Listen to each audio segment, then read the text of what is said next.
algumas pessoas têm me perguntado se tem algum livro, alguma referência a respeito desse curso. Então esse é o livro que eu tenho me embasado para darmos esse curso, Os Atributos de Deus, de Arthur Pink. É muito bom o livro, tem coisas que eu tenho acrescentado, outras coisas eu tenho retirado. Então, se você tiver interesse, eu recomendo que leia o livro, porque ele é muito bom. Hoje nessa quarta aula, nós falaremos sobre 2 atributos de Deus, a sua santidade e o seu poder. Nós já temos falado a semana inteira a respeito da santidade de Deus. O Pedro pregou aqui domingo a respeito desse texto. Ontem nós falamos a respeito disso com os homens, não sei se as mulheres também falaram. Mas, novamente, ressaltando, vamos abrir as nossas Bíblias no livro de Isaías, capítulo 6.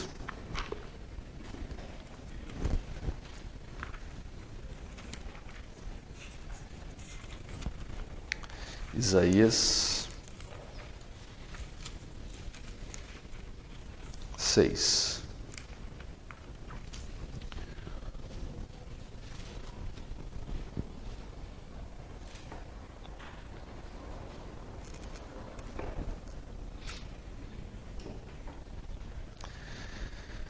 Diz assim: no ano em que morreu o rei Uzias, eu vi também ao Senhor assentado sobre um alto e sublime trono, e a cauda do seu manto enchia o templo. Serafins estavam por cima dele, cada um tinha 6 asas, com 2 cobriam seus rostos, e com 2 cobriam seus pés, e com 2 voavam. E clamavam uns aos outros, dizendo: Santo, Santo, Santo é o Senhor dos exércitos. Toda a terra está cheia da sua glória. E os umbrais das portas se moveram à voz do que clamava, e a casa se encheu de fumaça. Aqui nós temos uma visão, uma das maiores visões, uma das maiores aparições de Deus aos profetas, em que Isaías tem a visão de um corpo de glória de Deus. Lógico que não é a própria visão expressa do Deus sem nenhum véu, porque o homem nenhum pode ver a Deus sem meios, de forma imediata, porque nós não temos estrutura para o contemplar. Eu não vou fazer uma exposição a respeito dessa passagem, mas o que eu quero ressaltar aqui é o verso 3, o que os serafins estavam clamando sobre a santidade de Deus. A palavra santo em hebraico, kadosh, significa separado, distinto, cortado, de forma à parte. Portanto, não é apenas pureza, mas sim ser distinto do resto. Como nós dissemos nas aulas anteriores, Deus ele é distinto de toda a criação, porque Ele não é criatura, Ele é Criador. Portanto, nós não temos algo exato para comparar Ele com o nosso meio, com a nossa existência, porque tudo que está à nossa volta foi criado por Ele. Mas Deus ele traz um conhecimento éctico, um conhecimento traduzido para nós, adaptado à nossa linguagem, para que possamos compreender a respeito dele. E esse atributo, a santidade, ele é, podemos dizer, o atributo mor dos demais. Por quê? Porque você não vê no restante da Bíblia, essa repetição de qualquer outro atributo. Que Deus é poderoso, poderoso, poderoso, fiel, fiel, fiel. Você só vê esse atributo sendo repetido: santo, santo, santo. E no conceito hebraico, judaico, quando você quer enfatizar algo, você repete ele. Por isso que Cristo, quando ele iniciava os seus sermões, o sermão da montanha, por exemplo, ele fala: em verdade vos digo. Portanto, ele fazia essa repetição mostrando a importância desses conceitos. E aqui os serafins estão falando. Eles estão elevando a Deus ao terceiro grau de santidade, mostrando que Ele é santo no mais extremo nível. Só que esse é um atributo comunicável a nós. Nós também somos chamados a sermos santos. Mas Deus apenas consegue chegar a esse nível. Portanto, nós vemos, por exemplo, em Apocalipse 15, 4, dizendo, inclusive nós cantamos a respeito disso, que fala: quem te não temerá, Senhor? E quem não glorificará ou magnificará o teu nome? Porque só tu és santo. Somente Deus, Ele é independente, infinita e imutavelmente santo. Nós vemos em vários lugares das Escrituras Ele sendo chamado assim, porque se acha nele a soma total de toda a existência moral. Ele é a pureza absoluta, que nem mesmo a sombra de pecado mancha. Em 1 João 1,5 diz: Deus é luz. A santidade é a excelência propriamente dita da natureza de Deus. O grande Deus é, segundo Êxodo 15:11, glorificado em santidade. Daí nós lemos em Abacuque 1,13, que Ele é tão puro de olhos que não pode contemplar o mal.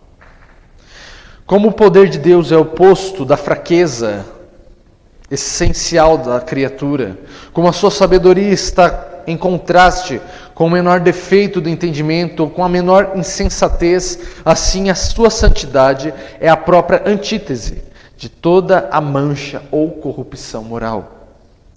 No passado, Deus Ele designou cantores em Israel para que louvassem a majestade santa, ou, na versão King James, para que louvassem a beleza da santidade de Deus, como está em 2 Crônicas 20, 21.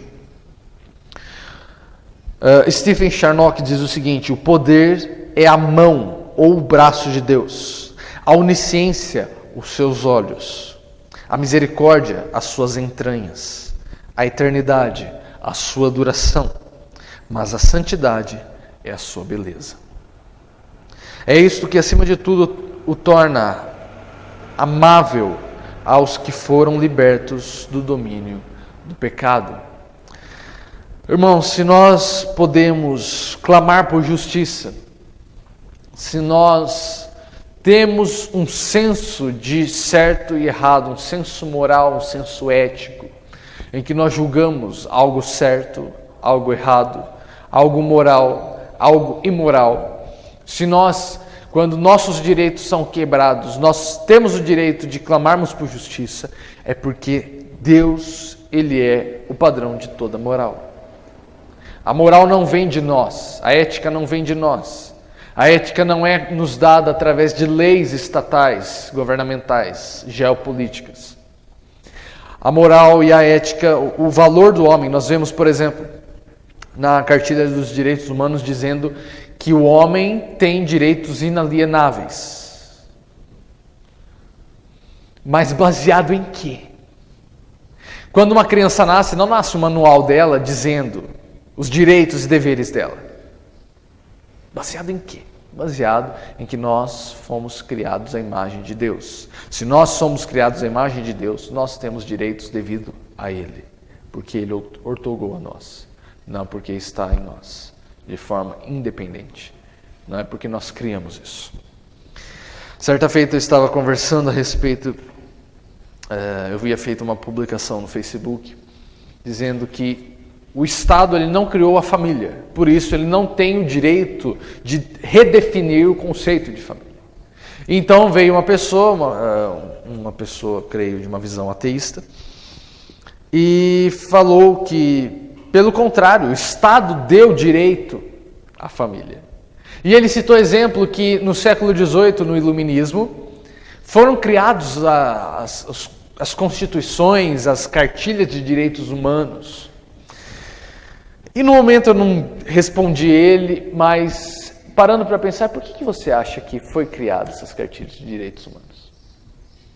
Porque o iluminismo ele esvaziou o homem, ele rebaixou o homem no mesmo nível animal da natureza. Por isso ele precisou de um documento para continuar atestando a dignidade do homem. Porque Deus ele foi rejeitado, ele foi lançado fora. Não que o iluminismo foi um avanço. Não, ele foi um retrocesso. Porque o seu direito, o seu valor agora está limitado a um pedaço de papel, a um documento. Ao que pessoas acham que você deve e que você merece. Então, se eles acharem que isso deve ser revogado, você perde isso. Mas Deus, ele é o nosso padrão do certo e errado. Por isso que nós devemos ter a nossa mente cativa à palavra de Deus, para que não sejamos enredados com as novas morais que têm sido pautadas hoje pelas leis, pela sociedade. Porque há uma ética, há uma lei que nos guia. Você pode dizer que não, mas há. Pelo fato de você clamar por justiça, pelo fato de você ser assaltado e ligar para a polícia, você está impondo a sua moral, a sua ética em cima da outra pessoa. E você está dizendo que o assalto não é moral, não é ético. Por isso nós não conseguimos viver. Você pode falar, pode ser muito bonito você dizer que a moral e a ética elas são formadas, a moral mas a ética não.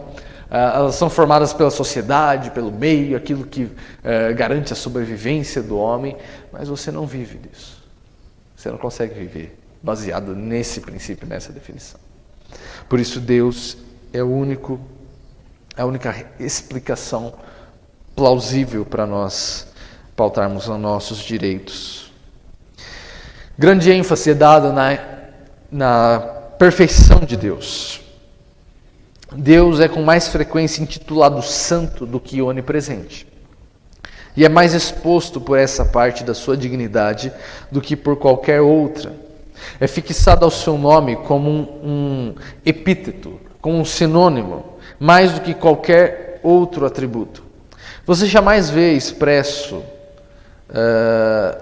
seu poderoso nome ou seu sábio nome, mas seu grande nome e, acima de tudo, seu santo nome. E aqui, quando você vê a palavra de Deus se referindo ao nome de Deus, está trazendo toda a autoridade, toda a pessoalidade de Deus. Biblicamente, o nome ele tem um peso muito maior do que nós temos hoje. Portanto, quando fala seu santo nome, está falando Deus é santo, porque o nome dele é santo. Portanto, por isso que nós temos um dos mandamentos, não tomarás o nome do teu Deus em vão. Porque é muito mais drástico isso, muito mais pesado. Esse é o maior título de honra. E neste último transparece a majestade e a venerabilidade do seu nome. Essa é uma citação do Charnock. Como nenhuma outra, essa perfeição é celebrada diante do trono de Deus, bradada pelos serafins, como nós lemos em Isaías 6,3. Deus mesmo coloca em distinção esta perfeição. Salmo 89:35, Deus diz: uma vez jurei por minha santidade, que não mentirei a Davi. Deus ele jura por sua santidade, porque esta é a expressão do seu ser. É a expressão mais completa de qualquer outra coisa. Eis porque nós somos exortados, no Salmo 34, cantai ao Senhor, vós que sois seus santos, e celebrai a memória da sua santidade. John Howe diz o seguinte: pode-se dizer que este atributo é transcendental e que, por assim dizer, permeia os demais e lhe dá brilho. É o atributo dos atributos. Nós dizemos da simplicidade de Deus, que Deus é um ser só. Nós que dissecamos ele em vários atributos para ficar mais inteligível. Mas se nós pudéssemos dizer que um atributo acima de todos, não é o amor. Você não vê na Bíblia falando Deus é amor, amor, amor. Nós vemos que Deus é santo, santo, santo. Por isso até o amor de Deus é santo. Deus não vai amar o pecado, Deus não vai amar a iniquidade, Deus não vai amar o erro, porque o seu amor é santo. Assim, nós lemos sobre a formosura do Senhor em Salmo 27:4, que não é outra senão a beleza da sua santidade, que está em Salmo 110:3. Charnock ainda dizendo, ele fala: visto que esta excelência parece se colocar acima de todas as outras perfeições de Deus, assim ela constitui a glória dessas, como é a glória da deidade, assim é a glória de cada uma das perfeições da divindade. Como o poder de Deus é a energia das suas perfeições, a sua santidade é a beleza delas. Como todas seriam fracas sem onipotência divina para sustentá-las, seriam todas desgraciosas sem a santidade para adorná-las. Se esta se maculasse, todas as demais perderiam a sua honra. Seria como se o sol perdesse a sua luz. No mesmo instante perderia o seu calor, o seu poder, a sua virtude geradora e vivificante.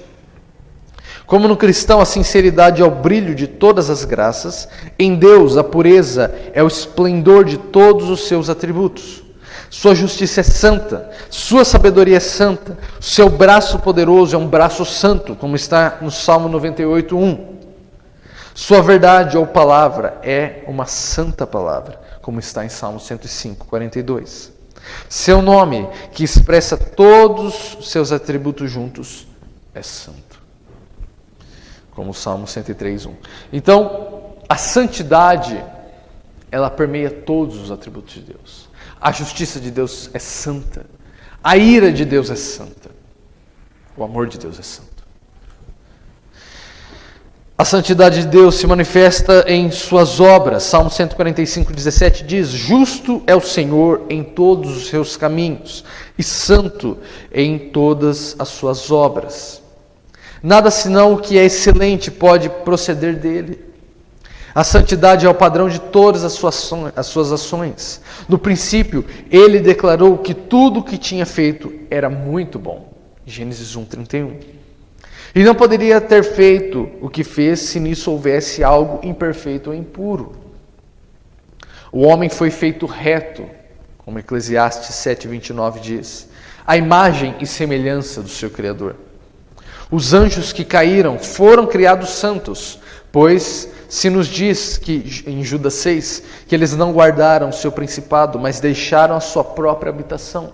Portanto, eles foram criados num estado de santidade. Sobre Satanás está escrito em Ezequiel 28:15: perfeito eras nos teus caminhos, desde o dia em que fostes criado, até que se achou iniquidade em ti. A santidade de Deus se manifesta em sua lei. Essa lei proíbe o pecado em todas as suas variantes, nas suas modalidades mais refinadas e nas mais grosseiras. Os intentos da mente, como a contaminação do corpo, o desejo secreto, como ato abertamente praticado. Ambos são condenados pela lei do Senhor, porque nós lemos em Romanos 7:12, a lei é santa e o mandamento santo, justo e bom. Salmos 19, 8-9 diz: o mandamento do Senhor é puro e alumia, traz as claras os olhos. O temor do Senhor é limpo e permanece eternamente. Os juízos do Senhor são perfeitos e justos juntamente. A santidade de Deus se manifesta na sua cruz. A cruz é a máxima expressão da santidade de Deus, de maneira espantosa e contudo mais solene. A expiação demonstra a santidade infinita de Deus e o seu ódio ao pecado.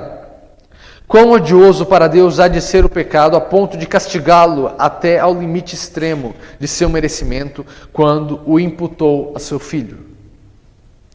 Nem todos os vasos do juízo já derramados ou por derramar sobre o mundo ímpio, nem a chama ardente da consciência do pecador, nem a sentença irrevogável pronunciada contra os demônios rebeldes, nem o gemido das criaturas condenadas demonstram o ódio de Deus ao pecado, como demonstra a sua ira derramada sobre o seu Filho.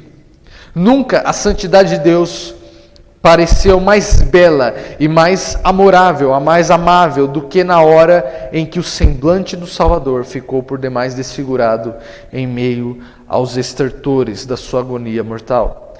Ele próprio reconhece no Salmo 22. No Salmo 22 nós vemos a respeito das palavras que Cristo cita posteriormente. Deus meu, por que me desamparastes? E quando o Senhor se afasta dele, o seu risonho rosto, quando Deus afasta o seu risonho rosto, ele finca a aguda faca em seu coração, provocando um terrível brado, Deus meu, por que me desamparastes? Ele adora esta perfeição, como diz no verso 3 desse salmo, tu és santo. Vamos ler esse salmo, Salmo 22.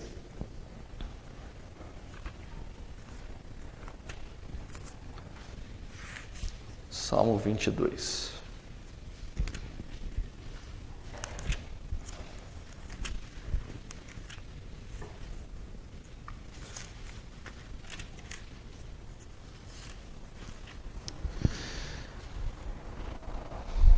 Salmo de Davi para o músico Mor, sobre Aigelet Rachadar.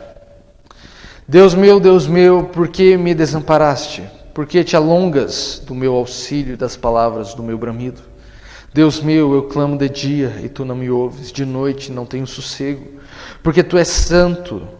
Tu que habitas entre os louvores de Israel, em ti confiaram os nossos pais, confiaram e tu os livraste. A ti clamaram e escaparam, em ti confiaram e não foram confundidos, mas eu sou verme e não homem, opróbrio dos homens e desprezado do povo. Todos os que me veem zombam de mim, estendem os lábios e meneiam a cabeça, dizendo: confiou no Senhor, que o livre-o, pois nele tem prazer. Mas tu és o que me tiraste do ventre, fizeste-me confiar, e estando aos seios da minha mãe. Sobre ti fui lançado desde a madre, tu és o meu Deus desde o ventre da minha mãe. Não te alongues de mim, pois a angústia está perto, e não há quem ajude. Muitos touros me cercaram, fortes touros de Bazã me rodearam. Abriram contra mim suas bocas, como um leão que despedaça e que ruge. Como água me derramei, e todos os meus ossos se desconjuntaram. O meu coração é como cera, derreteu-se no meio das minhas entranhas. A minha força se secou como um caco, e a língua se me pega ao paladar. E me puseste no pó da morte, pois me rodearam cães. O ajuntamento de malfeitores me cercou. Traspassaram-me as mãos e os pés. Isso aqui é Davi falando, há pelo menos 800 anos antes de Cristo. Traspassaram-me as mãos e os pés. Poderia contar todos os meus ossos. Eles vêm e me contemplam, repartem entre si as minhas vestes e lançam sortes sobre a minha roupa. Mas tu, Senhor, não te alongues de mim. Força minha, apressa-te em me socorrer. Livra minha alma da espada e a minha predileta da força do cão. Salva-me da boca do leão, sim, ouviste-me, das pontas dos bois selvagens. Então declarei o teu nome aos meus irmãos, louvar-te-ei no meio da congregação. Vós que temeis ao Senhor, louvai-o. Todos vós, semente de Jacó, glorificai-o. E temei-o, todos vós, semente de Israel, porque não desprezou nem abominou a aflição do aflito, nem escondeu dele o seu rosto, antes, quando ele clamou, o ouviu. O meu louvor será de ti na grande congregação. Pagarei os meus votos perante os que o temem. Os mansos comerão e fartarão. Louvarão ao Senhor os que o buscam. O vosso coração viverá eternamente. Todos os limites da terra se lembrarão e se converterão ao Senhor. E todas as famílias das nações adorarão perante a tua face. Porque o reino é o do Senhor e ele domina entre as nações. Todos os que na terra são gordos comerão e adorarão, e todos os que descem ao pó se prostrarão perante ele, e nenhum poderá reter viva sua alma. Uma semente o servirá, será declarado ao Senhor a cada geração. Chegarão e anunciarão a sua justiça ao povo que nascer, porquanto ele o fez. Então, Você percebeu vários pontos proféticos que se cumpriram na vida de Cristo? O clamor dele na cruz, o que aqueles que estavam aos pés da cruz acusaram ele, confiou no Senhor. A questão das suas vestes serem sorteadas, a questão dos seus pés e suas mãos serem traspassados. Isso é um salmo messiânico que aponta para Cristo e mostra como Deus é soberano. Como Deus já havia determinado todas essas coisas há séculos antes de se acontecerem. Desde que Deus é santo, Ele odeia todo e qualquer pecado. Ele ama tudo quanto está em conformidade com as suas leis e detesta tudo que lhes é contrário. Sua palavra declara expressamente em Provérbios 3:32, o perverso é abominação para o Senhor. E ainda em Provérbios 15:26, abomináveis são para o Senhor os pensamentos do mal. Segue-se, pois, que ele necessariamente tem que punir o pecado. Do mesmo modo como o pecado requer a punição por Deus, exige também o seu ódio. Deus perdoa muitas vezes o pecador, nunca, porém, perdoa o pecado. E o pecador só é perdoado com base no fato de que outro levou sobre si o castigo que lhe era devido. Sim, pois Hebreus 9:22 diz que sem derramamento de sangue não há remissão. Razão pela qual se nos diz, o Senhor toma vingança contra os seus adversários e guarda a ira contra os seus inimigos, como está em Naum 1:2. Por apenas um pecado, Deus expulsou do Éden os nossos primeiros pais. Por apenas um pecado, toda a posteridade de Cã, filho de Noé, caiu sob maldição, que permanece sobre ela até o dia de hoje. Por um pecado, Moisés foi impedido de entrar em Canaã. O servo de Eliseu foi rasgado com lepra.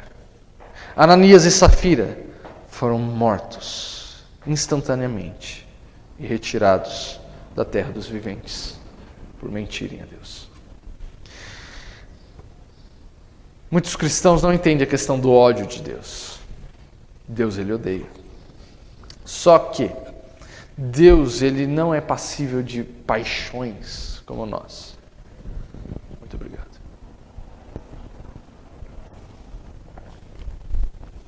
Caiu metade, beleza. Deus, ele não é passível de paixões. Ele não é suscetível a ter cabeça quente. Porque muitas vezes nós agimos de cabeça quente. Não é verdade? E daí depois nos arrependemos. Mas o ódio de Deus não é de cabeça quente, é um ódio santo. Imagine comigo, uma pessoa, um cidadão de bem, ele deve odiar, por exemplo, um pedófilo. Ele deve odiar um estuprador. Ele deve odiar um assassino. Mas ele é um cidadão de bem. E por isso exige-se que ele odeie certas categorias. E assim é Deus. Deus, ele ama o bem e odeia o mal. Porque só pelo fato dele amar o bem, ele necessariamente tem que odiar o mal. Por isso, Deus mata. Imaginem o dilúvio. Vamos pensar numa versão real do dilúvio. Que às vezes nós temos o conceito de dilúvio ainda da época da escolinha bíblica. No dilúvio, houve um genocídio, uma chacina. Apenas Noé, sua esposa, seus 3 filhos, suas 3 noras sobreviveram. Morreram todos. Morreram crianças. Morreram grávidas. Morreram velhos. Morreram debaixo da ira de Deus. Foram mortos. O dilúvio não foi uma chuvinha. O dilúvio não foi Noé bonitinho, com a girafinha, com o pescocinho para fora da arca. Foi um genocídio. Deus extinguiu praticamente a raça humana. Se não fosse por Noé e sua família, a humanidade teria sido extinta. Então, devemos evitar romantizar algumas histórias da Bíblia. Devemos tomar cuidado com isso. Agora a pergunta é, por que Deus matou crianças?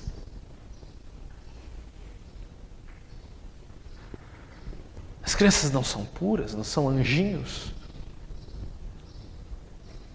Como nós falamos. Mas nós vemos, por exemplo, Salmo 51, que Davi confessa, em pecado concebeu minha mãe. Nós nascemos já em pecado. Nós nascemos já em débito diante de Deus, em falta diante de Deus. Por isso ele foi justo ter matado todos. Prosseguindo. Temos aqui a prova da divina inspiração das Escrituras. Os que não foram regenerados não creem realmente na santidade de Deus. O conceito que eles têm do caráter de Deus é inteiramente unilateral. Eles esperam de coração que a misericórdia de Deus sobrepuje tudo mais. E Deus responde em Salmo 50, 21, pensavas que eu era como tu? Essa é a acusação que Deus faz aos ímpios. Eles pensam somente num Deus minúsculo, segundo o padrão dos seus corações maus. João Calvino fala que o coração do homem é uma fábrica de ídolos. E nós criamos o nosso ídolo, o nosso Deus bonitinho, o nosso Deus favorável a nós, o nosso Deus segundo a nossa imagem e semelhança. Daí permanecem eles no caminho de exacerbada insensatez, achando que Deus vai ser misericordioso e não poderá enviar ninguém ao inferno.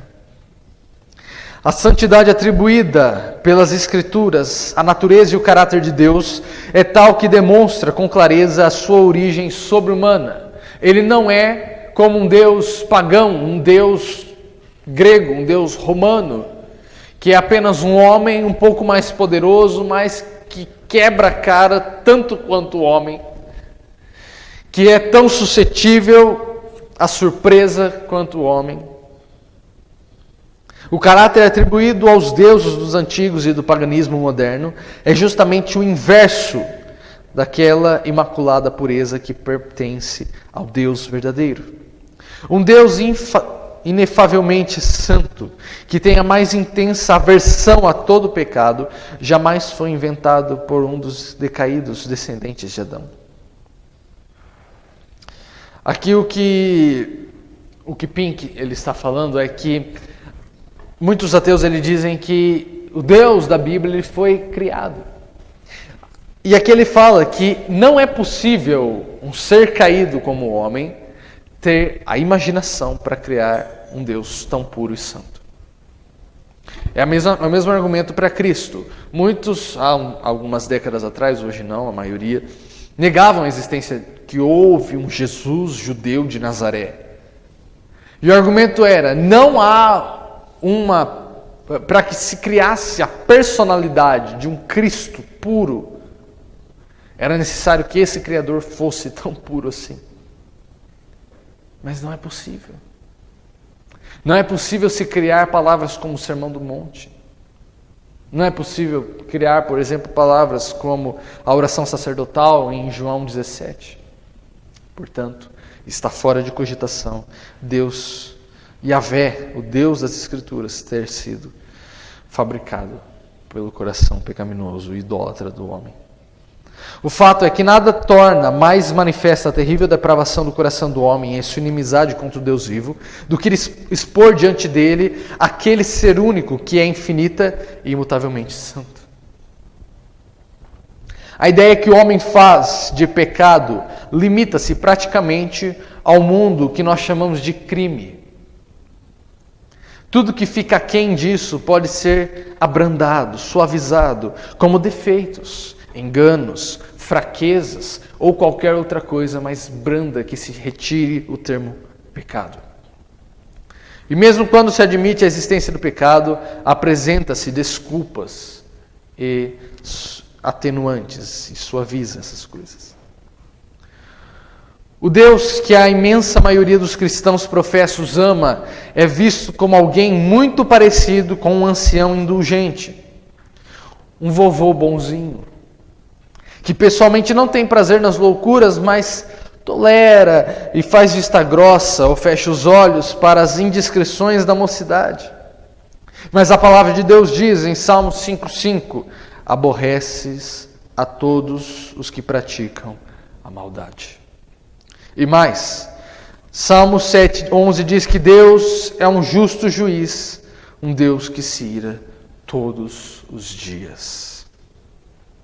Mas os homens se recusam a dar crédito a esse Deus e rangem os dentes quando o seu ódio ao pecado lhes é enfática e fielmente apresentado. Não, como o homem preso ao pecado jamais teria criado o lago de fogo, no qual seria atormentado para todo sempre. Muito menos haveria probabilidade dele inventar um Deus santo.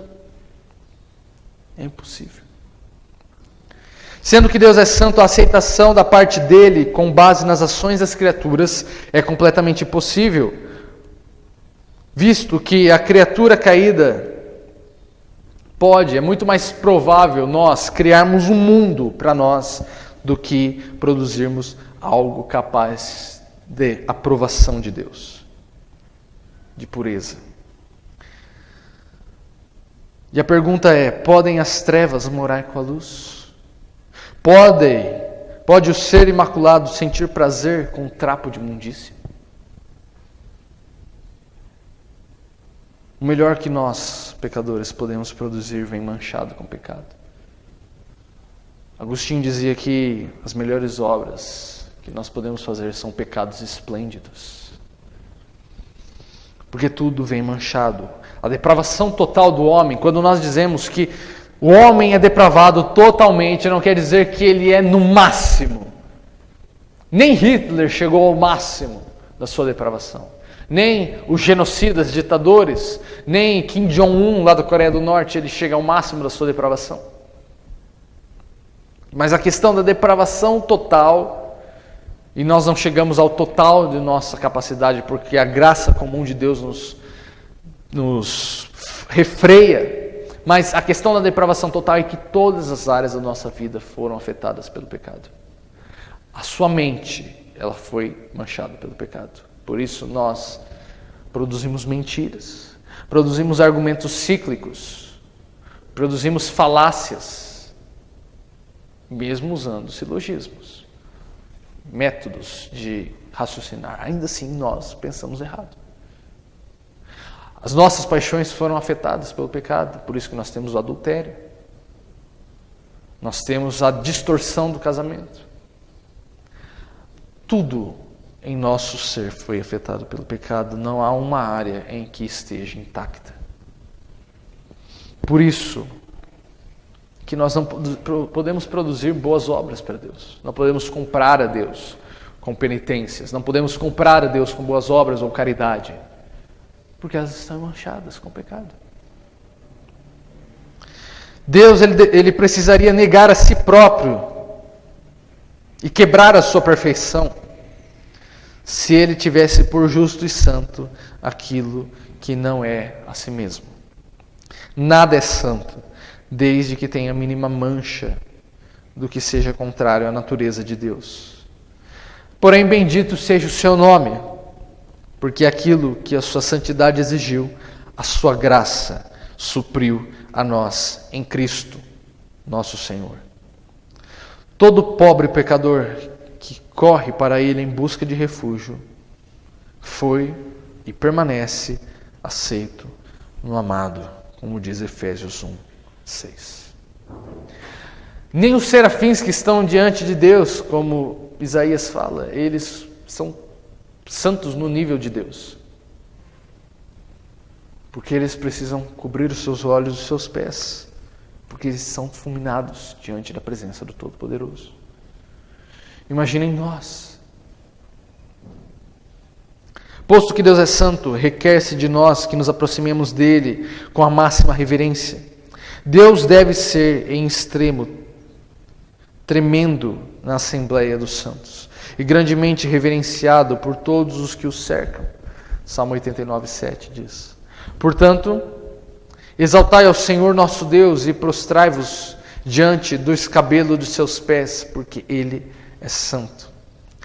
o escabelo dos seus pés. O escabelo dos seus pés é o banquinho que o rei apoia os seus pés. Devemos nos prostrar abaixo desse banquinho. E isso mostra uma profunda humildade. Nos rebaixarmos em profunda humildade. Quando Moisés ele se aproxima da sarça, o que Deus manda ele fazer? Tire a sandália dos seus pés, porque o lugar em que pisa é santo. Isso está em Êxodo 3:5. É preciso servir a Deus com temor antes que sua ira recaia sobre nós. A exigência que Deus fez a Israel foi: serei santificado naqueles que se chegarem a mim, e serei glorificado diante de todo o povo. Isso está, e Deus diz isso logo após, quando ele mata Nadab e Abiú, os filhos de Arão, porque eles ofereceram fogo estranho diante de Deus. Quanto mais tomados de temor ficarmos por sua inefável santidade, mais aceitável será o nosso acesso a Ele. Vamos abrir em Êxodo 39, verso 30.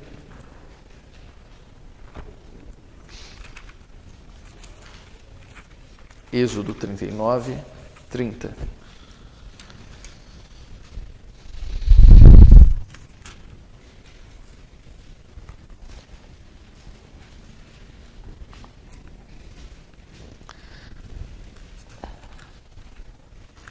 Aqui em Êxodo, nesse capítulo, está falando a respeito das vestes sacerdotais que Deus instituiu a Moisés. E eles estão fabricando. E no verso 30 há um apetrecho muito interessante.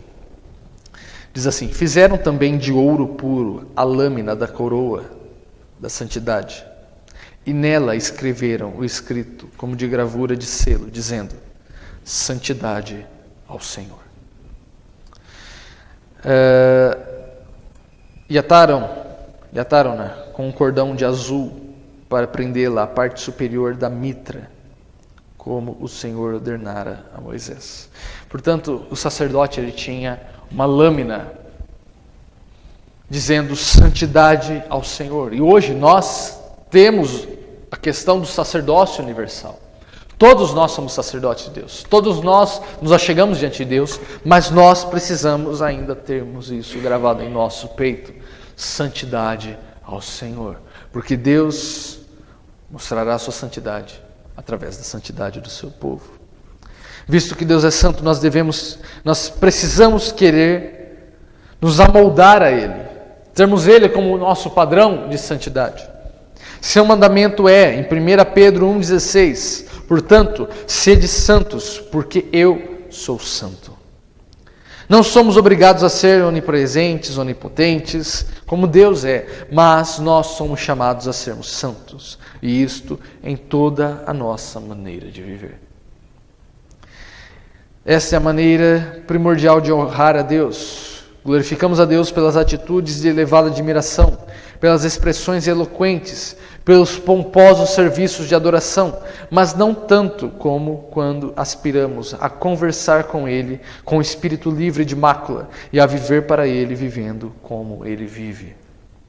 Então, como só Deus é a origem e a fonte da santidade, devemos buscar nele zelosamente a santidade, seja em nossa oração diária, seja no sentido em que Ele santifique tudo que está em nós e em nossa posse, e todo o nosso espírito, a alma, o corpo, sejam plenamente conservados e irrepreensíveis para a vinda do nosso Senhor Jesus Cristo.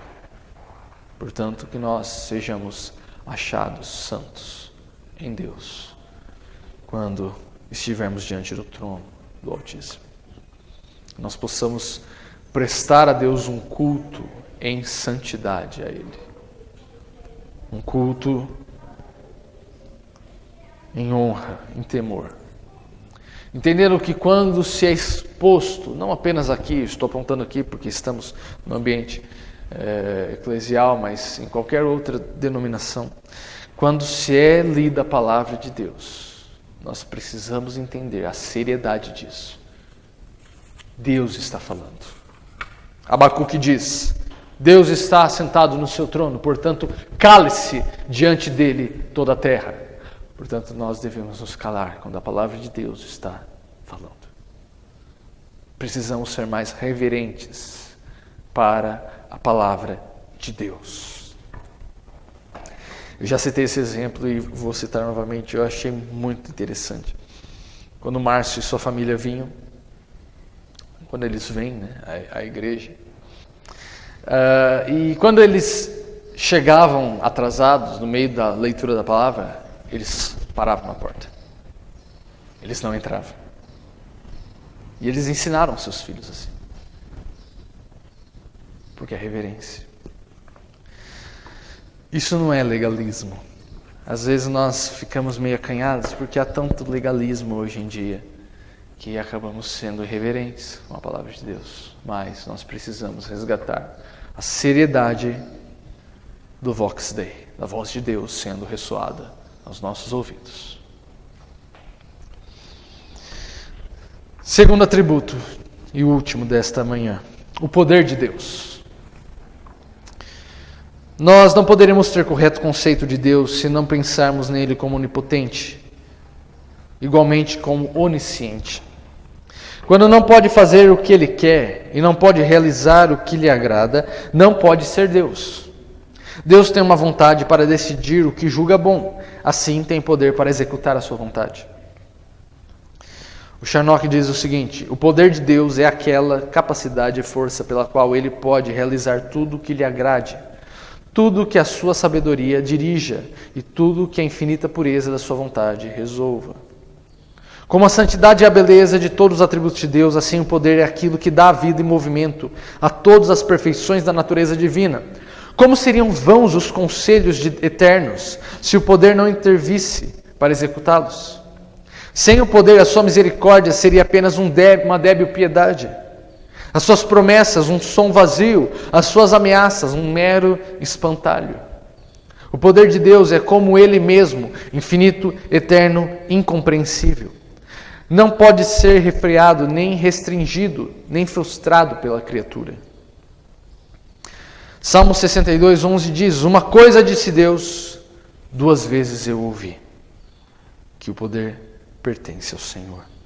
Ou na versão King James de 1611 diz: uma coisa falou Deus, ou uma vez falou Deus. Quando Deus fala uma vez, Ele não precisa repetir, porque os céus e a terra passarão, mas a sua palavra permanece. É interessante como nós precisamos repetir as coisas. Precisamos ressaltar, mesmo quando quando somos investidos de autoridade, nós precisamos repetir para que as pessoas ouçam pelo menos uma vez. Mas Deus não, Ele fala uma vez e nós ouvimos 2. Tamanho é o seu poder. Ele não precisa repetir. Salmo 18, 13 a 15 diz assim: e o Senhor trovejou nos céus, o Altíssimo levantou a sua voz, e havia saraiva e brasas de fogo. Despediu as suas setas e os espalhou, multiplicou raios e os perturbou. Então foram vistas as profundezas das águas, e foram descobertos os fundamentos do mundo, pela tua repreensão, Senhor, ao soprar das tuas narinas.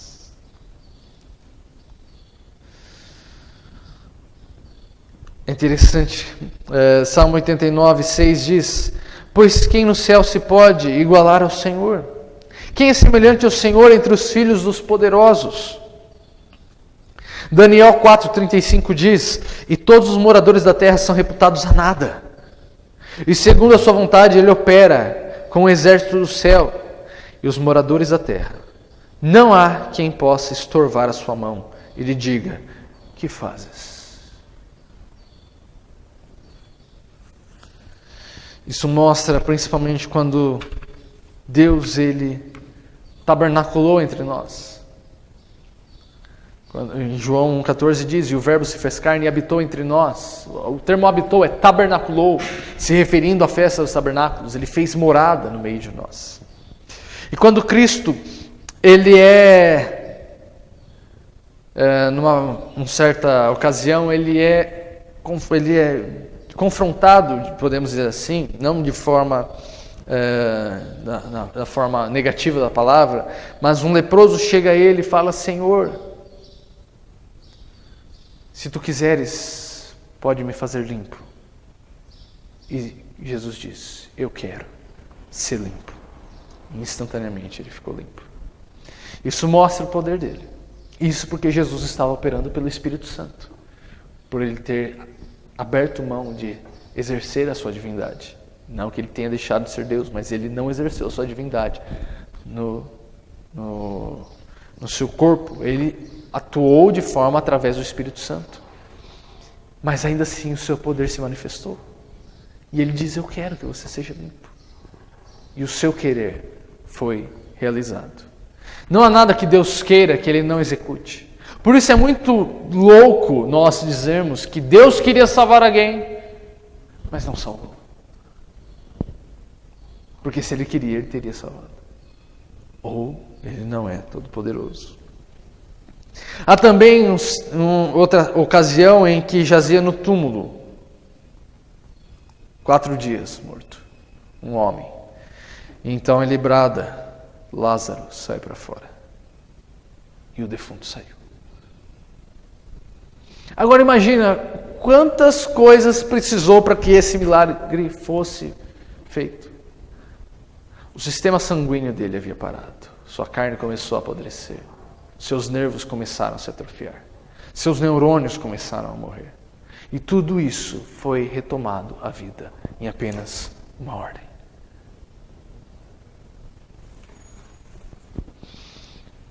Os ventos tempestuosos e as ondas bravias se aquietaram só com uma palavra dele.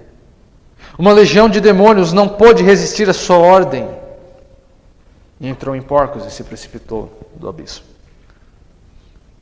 O poder pertence a Deus e somente a Ele.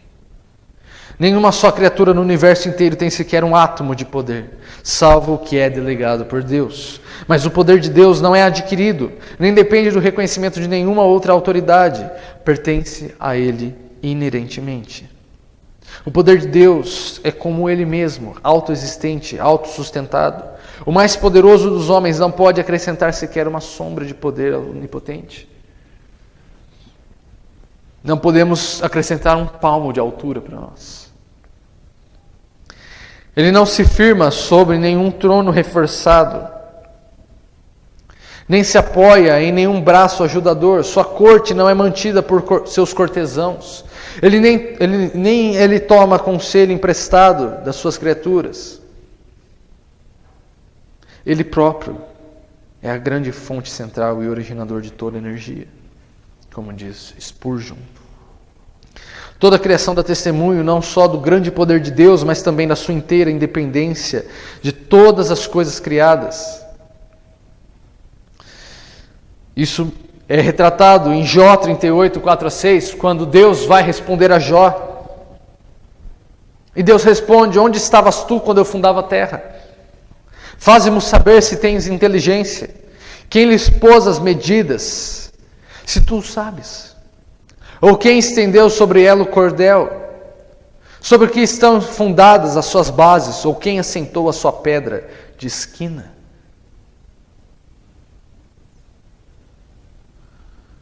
E isso apenas mostra que nós somos pó. Marcos 14:62 diz como o poder também é usado como um nome de Deus. Diz assim: Filho do homem assentado à direita do poder de Deus e vindo sobre as nuvens do céu. Isto é, a destra de Deus, a direita de Deus. E isso significa poder, autoridade, reino, mostrando que poder e Deus são inseparáveis, são recíprocos, são sinônimos. Como a sua essência é imensa, não pode ser confinada em nenhum lugar. Como é eterna, não pode ser mantida no tempo. Assim, a sua essência é todo-poderosa e não sofre limite para a ação. Eis que isso não apenas Eis que isso são apenas as orlas dos seus caminhos. E quão pouco é o que temos ouvido dele. Quem, pois, entenderia o trovão do seu poder? Jó 26:14 diz. Quem é capaz de contar todos os monumentos do seu poder? Mesmo aquilo que é demonstrado do seu poder na criação visível está inteiramente fora da nossa capacidade de compreensão. E menos ainda podemos conceber da onipotência propriamente dita. Há infinitamente mais poder abrigado na natureza de Deus do que o expresso em todas as suas obras. Parte dos seus caminhos contemplamos na criação, na providência, na redenção, mas apenas uma pequena parte do seu ser poderoso se vê nas obras. Em Abacuque 3:4 é nos dito isso, e ali estava o esconderijo da sua força. É difícil nós imaginarmos algo mais poderoso do que essa visão de Abacuque, que supera a nobreza dessa declaração, porque o profeta, numa visão, ele viu Deus Todo-Poderoso espalhando os outeiros e abatendo os montes, e o que é um baita feito, é um grande feito, mas o versículo diz que, na verdade, é o esconderijo da sua força. Deus estava apenas ocultando o seu poder, e só de ocultar já gerou isso na natureza. Já distorceu a natureza de tal forma, só pelo ocultamento da sua poderosa mão. É belo nós juntarmos a passagem de Jó 9:8 e Jó 22:14, que diz: o que só estendeu os céus e anda sobre os altos do mar, que mostra o seu poder indomável. E também diz: ele passeia pelos circuitos dos céus. Isso mostra a imensidade do seu ser. Salmo 104:3 diz que ele anda sobre as asas do vento. Ele não corre, ele não voa, ele anda pelo vento. O vento que nos assola, o vento que bate um pouco mais forte já nos dá medo de derrubar alguma coisa. O vento que foi usado para derrubar a casa onde os filhos de Jó estavam e derrubou a casa em cima deles e todos foram mortos. Esse mesmo vento Deus anda. Deus, ele caminha. Agora imagina, vamos considerar Deus na sua criação. Salmo 89:11-12 diz: teus são os céus e tu é a terra, o mundo e a sua plenitude, tu os fundaste. O norte e o sul tu os criaste. Antes de poder trabalhar, o homem precisa ter ferramentas e material. Mas Deus começou do nada. Salmo 33:9 diz: falou e tudo se fez, mandou e logo tudo apareceu. Nós vemos isso em Gênesis. Haja. Deus, ele não precisou pegar, que nem nós fazemos, um artífice. Ele pega de um pedaço de madeira, um pedaço de gesso, um pedaço de barro, de qualquer outra coisa, uma matéria-prima, e ele recria. Deus, ele não precisou fazer isso. Ele criou do nada. É isso que nós chamamos de criação fiat. Fiat significa um comando. Ele ordenou: haja, e houve. Do nada. Ex nihilo, do nada. Ele não pegou uma matéria-prima e recriou. Ele não pegou um ponto denso em matéria e espaço e houve uma explosão. Ele criou do nada. E agora eu pergunto para vocês: o que é nada? Porque se você imaginou um espaço negro, isso já não é nada. Isso já é um espaço. E já tem uma cor. O que é nada?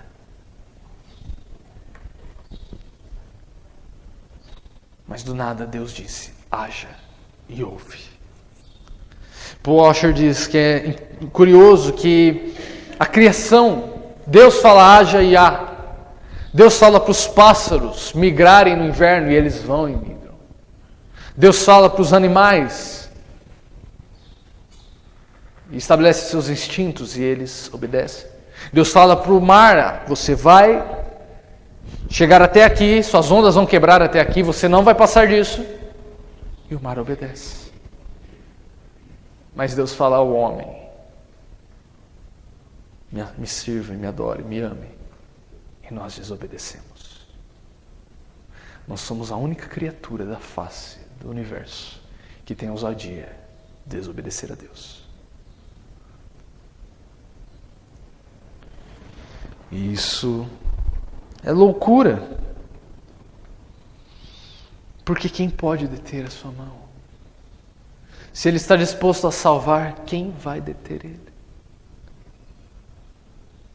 Salmo 33, 6 diz: pela palavra do Senhor foram feitos os céus, e todo o exército deles pelo espírito da sua boca.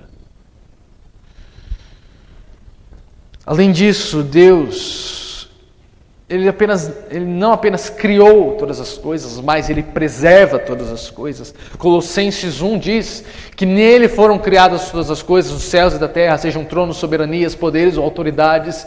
E nele subsistem todas as coisas, Ele preserva todas as coisas, nele funcionam todas as coisas. Porque senão tudo se deterioraria. O universo se esfriaria e nós morreríamos de inércia. Para pensar apenas a respeito de nós. Todos os dias nós temos células do nosso corpo se multiplicando. Nós temos uma renovação celular do nosso corpo. Não somos os que devem levar mérito a respeito disso. Não fazemos isso conscientemente. Mas Deus faz isso. Deus programa o nosso corpo para renovar as suas células.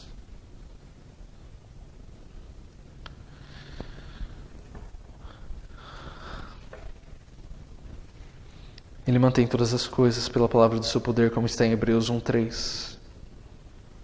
E sustenta a nossa alma, como está em Salmos 66:9. Jó mostra a preservação de Deus a respeito da terra. Jó 38:11 diz: e disse, até aqui virás, e não mais adiante, e aqui se quebrarão as suas ondas. Quão grande é o nosso Deus. Consideremos agora o governo de Deus, o seu poder de governar. Tomemos Satanás, por exemplo. 1 Pedro 5:8 diz: o diabo, vosso adversário, anda ao derredor, bramando como leão, buscando a quem possa tragar. Satanás não é o nosso amiguinho. Satanás não quer o nosso bem. Se ele pudesse, ele nos mataria nesse exato momento. Porque se ele não pode atingir a Deus, ele vai tentar atingir a imagem e semelhança de Deus, que somos nós. E o que impede dele fazer isso? Porque nós não somos maiores que Satanás. Nós não somos mais fortes que Satanás. Nós não temos poder de deter os intentos de Satanás contra nossas vidas. O que impede? O que impediu Satanás de ter tirado a vida de Jó? Foi a coleirinha que ele tem no pescoço, que Deus segura. O diabo é o diabo de Deus. Ele não é autônomo. Ele não tem poder próprio. Ele não tem domínio próprio. O reino deste mundo não é de Satanás. Cristo está reinando. Cristo está no trono, governando, e não o diabo. O diabo ele pode tentar contra nossas vidas, tentando acabar com a nossa fé, mas Deus assim o permite para sustentar. O tiro sai pela culatra. Ele tenta nos destruir, mas Deus usa isso para nos fortalecer.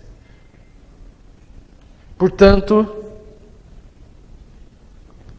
o próprio Cristo fala que não devemos temer aqueles que tiram, que têm poder de tirar a nossa vida e matar o corpo. Mas devemos temer aquele que tem poder de matar o corpo e tem poder sobre a segunda morte. Esse sim devemos temer. Todos os governos todas as autoridades governamentais que estão sobre nós, elas foram delegadas por Deus. E nenhuma delas tem autonomia. Todas estão debaixo da potente mão de Deus. E assim como nós vemos Nabucodonosor. Nabucodonosor, ele viu Deus se manifestando com seu braço poderoso através do livramento dos 3 amigos de Daniel na fornalha, através da interpretação do seu sonho por Daniel. Mas ainda assim ele não deu glória a Deus. Além da questão governamental que Deus faz com Nabucodonosor, nós vemos o exemplo. Deus ele também restringe com a sua graça comum a nossa maldade, como eu disse. Nem o pior ditador ele é mau o suficiente, porque Deus restringe. Por que nós temos, por exemplo, cientistas que não são cristãos e que acham e fazem descobertas? Por causa da graça comum. Porque Deus ele dá a sua verdade em misericórdia, ele retarda a sua ira sobre os ímpios. Romanos 3, 14 e 15 diz: a boca dos ímpios está cheia de maldição e amargura, e os seus pés são ligeiros para derramar sangue. Vamos abrir no Salmo 93, 3 a 4.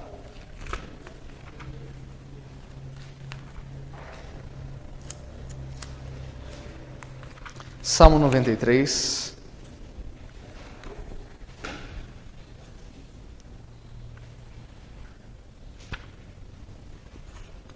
Mostra como Deus ele nos guarda, nos limita para que nós possamos conviver em sociedade, e como Deus ele tem domínio sobre os elementos da natureza. Diz assim: os rios levantam ao Senhor, os rios levantam o seu ruído, os rios levantam as suas ondas, mas o Senhor nas alturas é mais poderoso do que o ruído das grandes águas e do que as grandes ondas do mar. Agora consideremos o poder de Deus no seu juízo. Vamos abrir em Ezequiel 22, 14. Ezequiel 22, 14. Mostra que quando Deus fere, ninguém pode lhe resistir.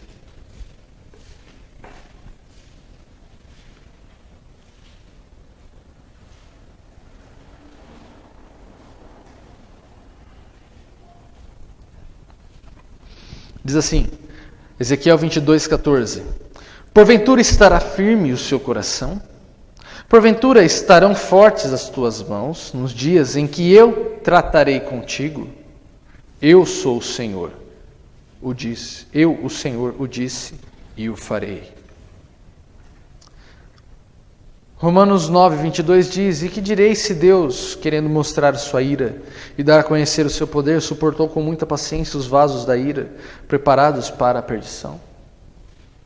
O exemplo que nós demos do dilúvio, seu juízo vem.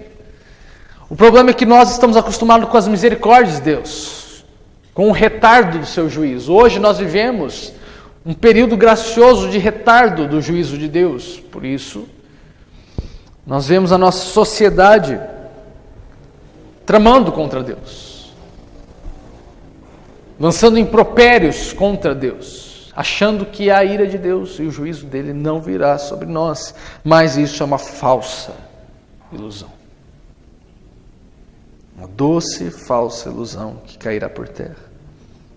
Portanto, todos devem tremer diante de tal Deus. Não é são da nossa parte nós tratarmos com desdém aquele que pode esmagar a nós, como nós esmagamos uma traça. Isso é suicídio. Desafiar abertamente a Deus em sua onipotência é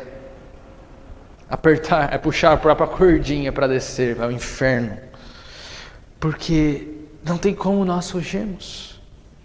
Os ímpios em Apocalipse veem a ira de Deus vindo e eles pedem para os montes caírem sobre ele, mas não podem ser escondidos da presença de Deus, porquanto Davi diz em Salmo 139, se eu subir aos céus, ali o Senhor está. Se eu descer ao inferno, o Senhor está lá. Se eu for ao mais profundo abismo, debaixo do oceano, nas montanhas, ali o Senhor está. Eu não consigo fugir. Salmo 2,12 diz, beijai o filho, para que não se ire, e pereçais no caminho, quando em breve se inflamar a sua ira. Esse salmo é muito interessante porque ele fala dos reis que estão fazendo um complô contra o Filho de Deus. No salmo em si seria Davi, o Filho de Deus, né? o ungido de Deus. Mas é um salmo profético que se refere a Cristo, mostrando como os reis da terra tentarão contra a autoridade de Cristo. E ele conclui assim, e ele diz que o Senhor zombará deles, o Senhor rirá na cara deles, Deus tirará sarro deles, porque eles, como formigas, tentarão contra ele. Bem que a alma iluminada deve adorar um Deus tal. As estupendas e infinitas perfeições de um ser como Deus requerem fervoroso culto. Se homens de poder e renome reclamam a admiração do mundo, quanto mais deve o poder do Onipotente encher-nos de assombro e nos mover a lhe prestar homenagem. Êxodo 15:11 diz, ó Senhor, quem é como tu entre os deuses? Quem é como tu glorificado em santidade, terrível em louvores, obrando maravilhas? Bem que o santo pode confiar num Deus tal, nós podemos, porque Ele é digno de implícita confiança, nada lhe é demasiadamente difícil. Se Deus fosse limitado em sua força e poder, aí sim nós precisaríamos ficar desesperados, porque Ele não poderia nos garantir que no fim acabaria tudo bem, como está em Apocalipse. Nós podemos sofrer, mas nós já conhecemos a história. Nós temos o maior spoiler cósmico da Terra, que é Apocalipse. Deus já falou que Ele vai vencer o mal. Mas nós não teríamos essa garantia se Ele não fosse poderoso. Mas vendo que Ele se reveste de onipotência, nenhuma oração é tão difícil que Ele não possa responder. Nenhuma necessidade é tão grande que Ele não possa suprir. Nenhuma cólera é tão forte que Ele não possa subjugar. Nenhuma tentação é tão poderosa que Ele não possa nos dar o escape dela. E nenhuma miséria é tão profunda que Ele não possa nos aliviar. Salmo 27:1 diz, o Senhor é a força da minha vida, de quem me recearei? E a resposta óbvia é, ninguém. Para encerrar, Efésios 3:20-21 diz, ora, aquele que é poderoso para fazer tudo muito mais, abundantemente além daquilo que pedimos ou pensamos, segundo o poder que em nós opera, a esse glória na igreja por Jesus Cristo, em todas as gerações, para todos sempre. Amém. Que assim seja. Que Deus nos encha de temor e tremor, porque Ele é poderoso para salvar. E Ele nos leva à santidade, assim como Ele é santo. Que possamos temer e tremer diante da presença de Deus. Oremos. Deus Pai, Todo-Poderoso e Santo, nós somos gratos a Ti, porque o Senhor de forma maravilhosa e terrível se mostra a nós no Seu poder, controlando todas as coisas. Se revelando a nós em Cristo, o verdadeiro homem e o verdadeiro Deus, o Deus que pisou na terra, que se rebaixou à sua própria criação, vindo ao nosso encontro, nos redimir. O Espírito Santo trabalha em nossos corações, daqueles que estão aqui nesta manhã e daqueles que assistirão essa aula, que nós possamos resgatar esse espírito de reverência a Ti, que nós possamos buscar a santidade em Ti, que nós possamos, Senhor Deus, nos apresentar a este mundo de forma contrária ao que Ele prega, mostrando que o nosso Deus não é um Deus pagão limitado, mas que o Senhor é Deus Todo-Poderoso, que não fez apenas uma coisinha ou outra, mas que é Senhor de toda a criação. O Senhor que governa todas as coisas. A esse nós servimos e adoramos. Fala no nosso coração, que essa palavra venha a fermentar em nosso peito e produzir frutos. Em nome de Jesus que nós oramos e agradecemos. Amém.